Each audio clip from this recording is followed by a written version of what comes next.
Eu queria te convidar para o nosso momento de palavra agora, a você abrir a sua Bíblia no livro de Colossenses. Colossenses capítulo 1.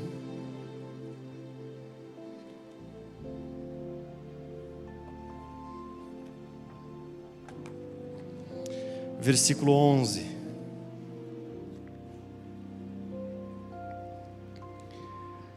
É uma carta de Paulo. E em muitas de suas cartas, Paulo começa orando, pedindo algumas coisas a Deus, por aquelas pessoas que estão recebendo a carta. E no versículo 11 ele faz um pedido por aquela igreja, por aquelas pessoas, que eu gostaria que fosse a oração dessa manhã, sobre cada um de nós. Eu queria falar sobre resiliência, uma palavra na moda, né? A resiliência para cá, resiliência para lá. Eu vou usar esse título, resiliência. Mas Colossenses capítulo 1, versículo 11 diz assim: sendo fortalecidos com todo o poder, de acordo com a força da sua glória, ou da glória de Deus, para que tenham toda a perseverança e paciência com alegria. Eu acho que esse é um pedido por resiliência. Claro que um poder que vem de Deus, uma força que vem da glória de Deus. Resiliência é uma palavra que vem da física, né? Aqueles objetos que são capazes de sofrer grande estresse, ataque, confusão, dificuldades, mas ele, por mais que se altere, ele retorna o mesmo. Ele se refaz. Ele é capaz de se recolocar. E é por isso que outras áreas das humanidades se apropriaram desta palavra, na psicologia, em outros lugares, que essa capacidade de transitar por diferentes momentos da vida, diferentes fases da vida, diferentes experiências do viver, permanecendo quem se é. Não se esquecendo de quem se é.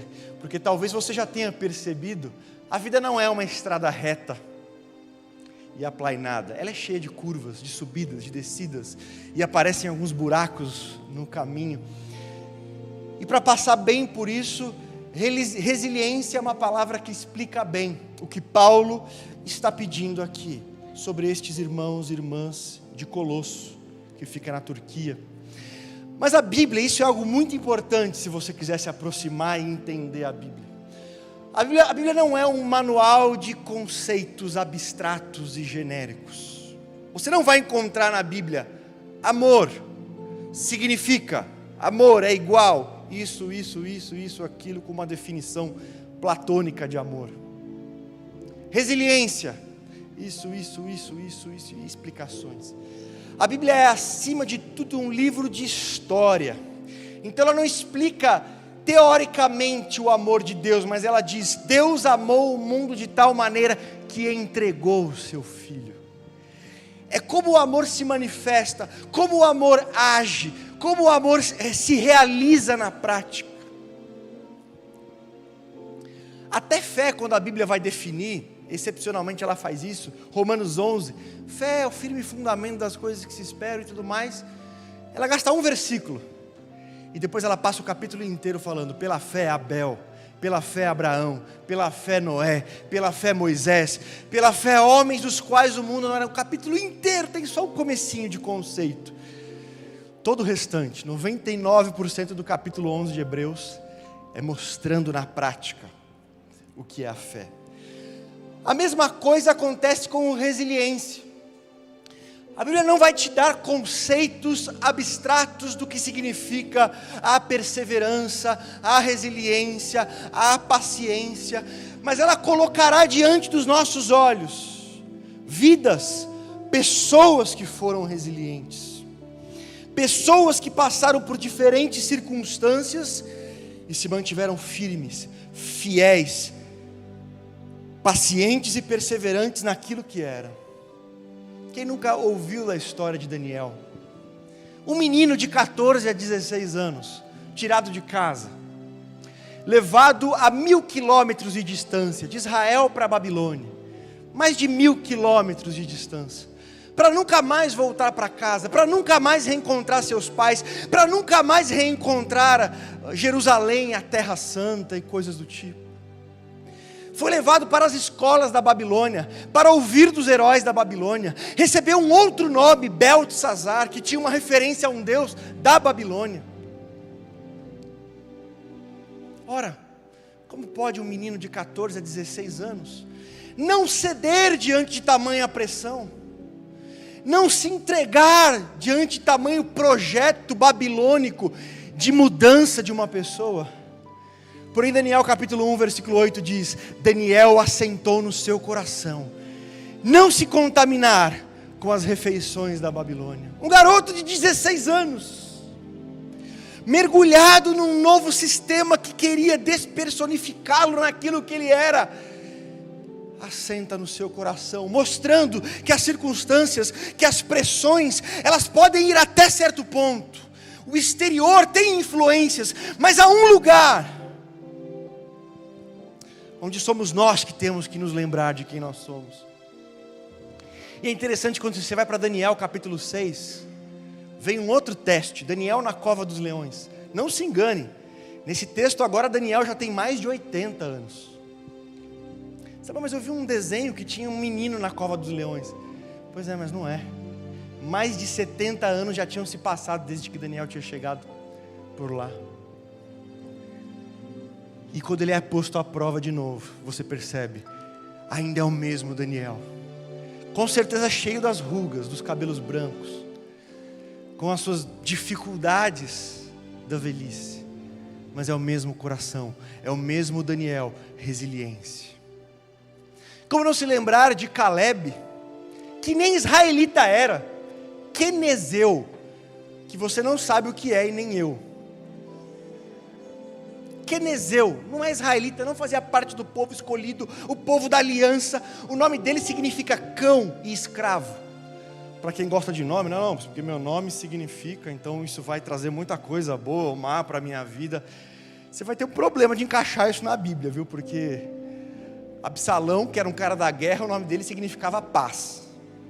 Caleb, que significava um cão, que não é o pet de hoje, né? Que é, bebezinho, né? Cão não, cão naquela época era um animal imundo, porque ele comia coisa morta, mexia com coisa morta e trazia doenças e tudo mais. Caleb, cão, escravo significava o nome dele, não era do povo de Israel, mas quando o povo viu a terra prometida, os espias voltaram, Caleb estava junto, Josué estava junto. Depois você pode ver isso em Números capítulo 13, e aí os espias começaram, não vai rolar, é muito difícil, é muito complicado, nosso lugar é o deserto mesmo, não vai rolar mais nada. Diz o texto bíblico, no versículo 30 do capítulo 13, que Caleb fez com que o povo escolhido, povo de Israel, povo da aliança, calasse a boca. Mas está escrito isso, tá? Fez calar o povo, mandou um cala a boca para a galera para falar, nós vamos possuir essa terra. Olha que coisa, um quenezeu que nem era do povo de Israel se levantou para falar, nós vamos entrar. Deus prometeu para vocês, vocês são o povo, eu que não sou do povo, estou aqui com sangue nos olhos, e vocês que são povos, o povo de Deus, estão aí pipocando. Aí no capítulo seguinte, Deus vem e diz, olha, o povo não vai entrar, mas Caleb vai, porque ele foi perseverante, ele tinha um espírito diferente, então Caleb vai entrar. E aí um tempão passa, Caleb nessa época desse confronto tinha 40 anos de idade, 40 anos, está voando para entrar na terra, para aproveitar a terra que emana leite e mel. Mas aí 45 anos se passaram. E já não é mais o Caleb de 40, mas é o Caleb de 85 anos de idade. E é quando você acha que vai encontrar alguém que perdeu aquele ânimo, perdeu aquela confiança, perdeu aquela fé. Nós reencontramos Caleb em Josué no capítulo 14, no versículos 10 e 11. E Caleb vai falar. E quando Caleb começa a falar, ele diz, olha, já se passaram 45 anos de quando Moisés trouxe aquela palavra, que nós entraríamos na terra. Eu tinha 40, hoje eu tenho 85, mas a minha força é ainda a mesma daquele dia, para entrar, para conquistar e para ver a realização das palavras de Deus na nossa conquista. 45 anos depois, é claro que os músculos de Caleb não eram mais os mesmos. É claro que a coluna de Caleb não era mais a mesma. Os joelhos de Caleb, impossível serem os mesmos. Mas o coração, a resiliência da mente, do compromisso, da fé, da fidelidade à palavra de Deus, isso permanecia o mesmo. Como não lembrar de Josué? O rapaz que perseguia Moisés, lá em Êxodo 24, quando Moisés estava na montanha, no monte de Deus, recebendo revelação de Deus, diz o texto, que lá estava o rapaz de Josué. E aí quando você vai para o último capítulo do livro de Josué, que já não é mais o Josué rapaz, é o Josué na casa dos 100. Já é um idoso, cabelos brancos, sem as mesmas forças. Ele vai dizer no capítulo 24, olha, nós conquistamos a terra, nós estamos aqui, e agora, vocês escolham o Deus que vocês querem servir, porém saibam, versículo 15 do capítulo 24, que eu e a minha casa serviremos ao Senhor. A primeira vez que Josué aparece na Bíblia, Êxodo 24, ele está servindo, está falando em servir. A última vez que ele fala na Bíblia, ele está falando em servir ao Senhor. Resiliência. Veja alguns slides de resiliência. Essa é uma torre na França, onde algumas mulheres ficaram presas por 38 anos. Pode passar a próxima. A líder delas, Marie Durand, viveu de 1711 a 1776. Ela tinha que negar sua fé. É um contexto dos huguenotes, é uma explicação histórica que não dá para fazer agora. Mas ela tinha sua fé em Deus, sua fé em Cristo, e ela foi pressionada a negar tudo isso. E ela falou, não vou negar. E ela foi colocada naquela torre junto com 30 outras mulheres. O dia que elas quisessem sair, elas poderiam. Era só negarem aquilo que elas acreditavam, aquilo que elas eram, aquilo que elas tinham colocado no coração delas. Ela entrou em 1730 na prisão. Uma jovenzinha. Saiu 38 anos depois. Lá ela liderou canções, ministrações, orações, dentro daquele círculo. E até hoje, se você for visitar essa torre, você vai encontrar a inscrição dessa mulher. Escrito, resista. Resista. Resista. Resiliência. Não tinha público, não tinha os aplausos, mas existia um compromisso, uma consciência de quem se é. Ela foi solta e ainda viveu 8 anos fora da prisão. Outro exemplo, eu já trouxe aqui um tempo passado, que é um teólogo bastante conhecido, Benjamin Warfield. Todos conhecem pelos livros de teologia dele. Muito famoso nos meios presbiterianos e batistas. Aos 25 anos de idade, ele se casou com Anne Pierce. 25 anos, sonhos, futuro. E foram para a lua de mel na Alemanha. Na lua de mel, a esposa dele foi atingida por um raio e permaneceu paralítica por toda a vida. Eles tinham acabado de fazer o casamento, acabado de prometer na alegria ou na tristeza, na saúde ou na doença, e a doença chegou logo.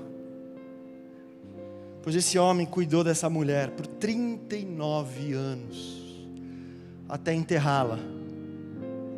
Em 1915, ele ainda viveu 6 anos depois disso. E durante 39 anos, dificilmente ele saiu mais do que 2 horas de casa, pelos cuidados que eram exigidos a ela. Sabe o que é isso? Resiliência, fidelidade, compromisso, paciência. Coisas que a nossa época conhece muito pouco. Nossa época conhece alguns tosquinhos pegadores, que se acham o máximo porque na mesma noite pegaram 3 mulheres. Tosquinho. Isso é homem de verdade. segundo Deus. Um outro exemplo de um outro cristão. Vocês provavelmente assistiram o filme Até o Último Homem. Esse homem foi para a Segunda Guerra Mundial. Como cristão, decidiu que não pegaria em armas. Teve que ganhar na justiça o direito de ir para a guerra, porque ele entendeu que estar na guerra era um papel dele. Mas ao mesmo tempo a sua convicção era de que ele não poderia matar ninguém, mas ele era capaz de salvar pessoas. Eu nem vou colocar em discussão aqui o aspecto ético disso, mas ele tinha um compromisso consigo mesmo, tinha um compromisso com o princípio de não matarás, totalmente absoluto, de forma que ele diz: eu quero ir para a guerra, lá é o meu lugar, mas eu vou para salvar. Esse rapaz, e o pai dele era um alcoólatra, por exemplo, né? Ah, não, pessoas que tiveram pais ruins estão condenadas a serem ruins. Não, um pai alcoólatra, violento. Ele foi ridicularizado. Imagina você no exército dizendo que não vai pegar em armas, para ir para a pior guerra da história da humanidade, que foi a Segunda Guerra Mundial.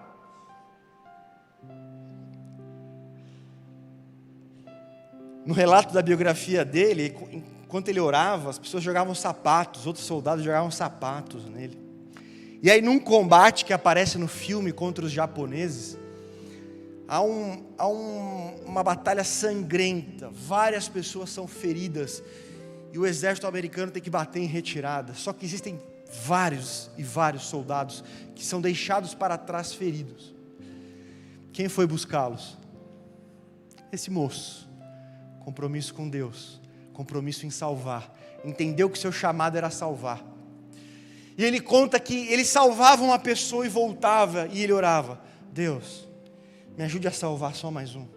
E voltava e trazia mais um. Deus, ainda tem força, me ajuda a salvar mais um. E nessa brincadeira, ele salvou 75 homens naquela noite. Alguns deles sem pernas. Um dos casos, o cara estava sem as duas pernas. Uma história incrível. Ali está ele, senhor, já. Ele faleceu em 2006. Mas quando nós olhamos para tudo isso, ele ficou 10 a 12 horas ali resgatando, um atrás do outro. 10 a 12 horas. Imagina o esforço físico. Imagina a entrega e o senso de missão, de vocação, de propósito. Meu papel é salvar vidas. E se eu tiver que ir para o pior lugar do mundo, que é o coração da guerra mundial, eu estarei lá. E se todos forem deixados para trás, eu vou voltar lá. E eu vou orar e vou crer que Deus vai salvar mais um. Isso é tão raro hoje em dia. Nossa geração tem uma falsa ideia de paciência, uma falsa ideia de perseverança, uma falsa ideia de fidelidade. São valores que muitas vezes as pessoas olham como se fossem até defeitos. Para as pessoas, paciência é a pessoa omissa. Paciência é a pessoa mole, que só quer saber de barranco para deitar. Ah, essa pessoa é muito paciente. Não, essa pessoa é mole mesmo. Paciência é outra coisa. Fidelidade, as pessoas confundem com passividade. Porque você é fiel a algumas coisas que você percebe que são essenciais, essa pessoa é passiva, não quer experimentar coisas novas, viver coisas novas. Constância é visto como monotonia. Essa pessoa está sempre ali nas mesmas coisas e tal, então essa pessoa, ela é sem graça.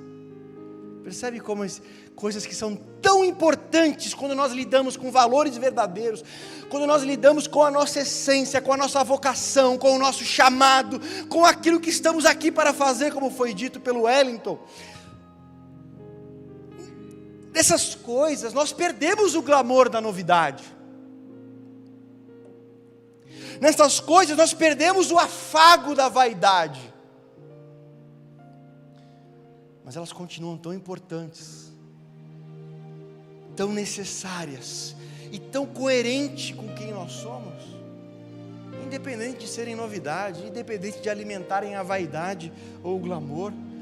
Paciência é a fidelidade a alguns propósitos. Paciência é a fidelidade a alguns compromissos, a alguns valores, a pequenas estratégias, a coisas que parecem ser pequenas, mas que são fundamentais.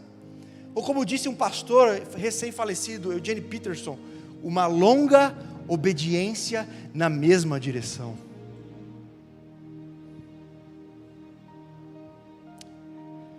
Mas eu disse tudo isso para chegar onde eu quero chegar. Eu quero chegar em Jesus. É verdade. Caleb, Josué, Daniel e outros e outras da Bíblia, Marie, teólogo Benjamin, nosso soldado Desmond e outros, são referências de resiliência para nós. Mas você não vai encontrar resiliência tão perfeita como a de Jesus. Jesus, nitidamente, a vida de Jesus é separada de forma muito organizada em diferentes fases. Jesus viveu a fase do anonimato até os 30 anos. Jesus viveu a fase da popularidade até os 33 mais ou menos. Jesus viveu a fase da humilhação, do abandono, da frustração. E depois Jesus vive a fase da exaltação. É possível perceber nitidamente na história de Jesus esses momentos, quando eles começam, quando eles terminam. São momentos absolutamente diferentes. Quando você sai do anonimato para a popularidade, para a humilhação, para a exaltação, são momentos muito diferentes, que trazem sentimentos diferentes, realidades diferentes, desafios diferentes. Mas é o mesmo Jesus em todas essas fases. É o mesmo Jesus que com 12 anos está dizendo para os pais: eu estou cuidando das coisas do meu pai. E que no seu último brado da cruz está consumado. Pai, nas tuas mãos eu entrego o meu espírito. Na primeira palavra, na última palavra, no momento de anonimato ou no momento de humilhação, Pai, Tu és a minha referência, Tu és a minha vida, Tu és a quem eu estou vinculado, independente das fases, independente dos momentos. Algumas pessoas ficam malucas com Jesus, porque Jesus viveu por volta dos 33 anos, né? A gente sabe dessa conta, porque a Bíblia diz que Jesus começou o seu ministério por volta dos 30, e a Bíblia mostra ele participando de 3 festas da Páscoa. Então, por aí você cogita que foi por volta dos 33 anos que Jesus morreu. Com isso, nós estamos dizendo de que 90% da vida de Jesus foi vivida no anonimato. No anonimato. Sem ninguém saber ao certo quem ele era. Sem as multidões não ouvirem suas palavras, assistirem os seus milagres. E a galera fica louca com isso. Fala, como assim? Não pode. A gente vive na sociedade do espetáculo, né? A gente vive na era do exibicionismo. A gente vive nos tempos da aparência. Vivemos num culto à personalidade, celebridade, sede de like, sede de seguidores, sede de, enfim. Pensar que Jesus, sendo Jesus, passou 90% da sua vida no anonimato, as pessoas piram. Aí começaram a surgir, isso é antigo, os evangelhos da infância de Jesus. Não pode viver no anonimato. Como assim viver no anonimato? Aí tem evangelho de Tomé, Jesus transformando barro em passarinho, assim, tipo, inventando alguma coisa. Por quê? Porque não conseguem entender que existem tempos de anonimato, e eles são importantes. E a Bíblia fala sobre Jesus nesse período. Ele crescia em sabedoria, ele crescia em graça, para com Deus e para com os homens. Ou seja, ele era fiel a quem ele era no momento de anonimato. E isso está muito bom. Não, mas eu queria que... Então, problema seu. Mas Jesus era fiel a quem ele era. Enquanto foi momento de anonimato, ele foi fiel a esse período. Quando chegou na popularidade também, ali com 30 anos, e está curando, e está pregando, e as multidões se reúnem, e as pessoas bajulam, ele também não entra nessa vibe, ele não se perde nisso. Nicodemos chega todo bonitão: bem sei que tu és mestre da parte de Deus, porque ninguém faria o que tu fazes se Deus não estivesse com essa pessoa. Ô Nicodemos, pula essa parte, porque te é necessário nascer de novo. Não tinha nada a ver. Nicodemos estava bajulando para falar de outra coisa, e Jesus estava lá na missão dele. Ô Nicodemos, Suas palavras, beleza, mas é o seu coração que eu estou olhando. Você precisa nascer de novo. Ah, bom mestre, por que você está me chamando de bom? Você precisa vender tudo e dar aos pobres, viu? Não se deixa levar. Quando o diabo chega, olha, te darei todos os reinos do mundo, é só dar uma joelhadinha. Por que você veio para cá? Você veio para ter todos os reinos do mundo? Para salvar todo mundo? Eu te entrego tudo isso, dá uma joelhadinha. Ou seja, eu te dou glória sem cruz, exaltação sem humilhação. Eu te dou isso na boa. E Jesus vaza. Eu sei quem eu sou, eu sei qual é o caminho que eu tenho que percorrer. Aí um dia o diabo usou Pedro, grande apóstolo Pedro. Ô Jesus, tem dó de ti mesmo, você não precisa passar por isso. E Jesus, meu amigo, é como se falasse para o diabo, não adianta disfarçar de demônio ou de apóstolo, eu sei quem você é, meu filho, eu sei que essa ideia de glória sem cruz, isso é satânico. Exaltação sem humilhação, é teologia que nasceu na Chifrolândia, e não no céu. Ele sabe quem ele é. E na humilhação? Ah, se eu fosse Jesus, e os caras que eu treinei 12 anos, na hora do vamos ver, vazasse, abandonasse, vendesse, negasse, provavelmente eu ia parar e ia falar, quer saber? Não quero mais saber. Desencana. Estou aqui tentando, fazendo, ajudando, pagando o preço por essa galera, e tudo que eu ouço é, se você é o Cristo, desce daí. Ajudou os outros e não consegue ajudar a si mesmo. Provocação, abandono, dor. E aí vem João capítulo 13, versículo 1, diz, tendo amado os seus, amou-os até o fim. Resiliência. Não é porque vocês me abandonaram, não é porque vocês não estão do meu lado na minha hora mais difícil, que muda o que eu vim fazer, que muda o papel que eu vim desempenhar. É o que Jesus estava dizendo. Não importa se a multidão está cantando hosanas nas alturas, ou se a multidão está gritando, crucifica-o, ele é o mesmo. Aí Pilatos quer conversar com ele, Jesus diz, olha, mas é para isso que eu vim. É tão bonito quando a gente chega nesse momento, onde no meio das dificuldades, das lutas, das decepções, das frustrações, nós somos capazes de dizer como Jesus em João, capítulo 18, versículo 37, para isso eu nasci, para isso eu vim. Resiliência, resiliência. E aí depois Jesus é exaltado. Imagina você, abandonado, frustrado, o pessoal te vendeu, te negou, fugiu, e aí você vem para o período de exaltação. O que a gente faz? Quem te viu na prova e não te ajudou, quando vê você na bênção vão se arrepender, né?